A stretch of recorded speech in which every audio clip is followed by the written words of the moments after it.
جیسے ہی ہمارے بچے بڑے ہوتے ہیں وہ اپنا کریئر پلان کرنا شروع کر دیتے ہیں، کون سا شعبہ، کون سا ملک، یہ کون سی یونیورسٹی، اور والدین بھی پوری طرح سے ان کا ساتھ دیتے ہیں، سپورٹ کرتے ہیں، رہنمائی کرتے ہیں۔ لیکن جب بات آتی ہے دین کی تو بس وہی کچھ جو بچپن میں مدرسے یا مسجد میں سیکھا تھا وہی کافی سمجھا جاتا ہے۔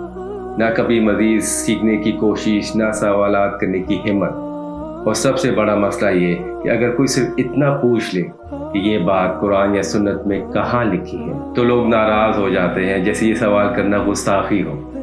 لیکن اسلام میں سوال کرنا، غور و فکر کرنا اور علم حاصل کرنا فرض ہے۔ اللہ تعالیٰ فرماتے ہیں، کیا یہ لوگ قرآن میں غور و فکر نہیں کرتے یا ان کے دلوں پر تالے لگے ہوئے ہیں؟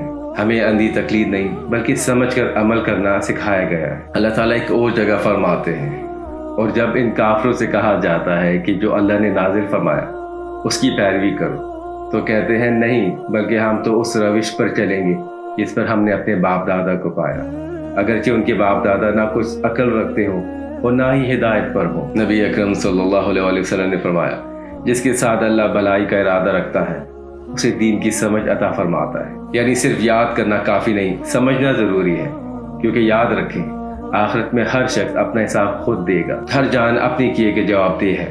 تو سوال یہ ہے، ہم کریئر کے لیے سالوں تحقیق کرتے ہیں لیکن دین کے لیے وہی بچپن کی باتیں کافی سمجھ لیتے ہیں۔ دین کو بھی وہی وقت و توجہ دیں، قرآن و سنت سے خود سیکھیں، اخلاص سے سوال کریں اور سچائی کی تلاش کریں، کیونکہ حق کی تلاش بغاوت نہیں، اطاعت ہے۔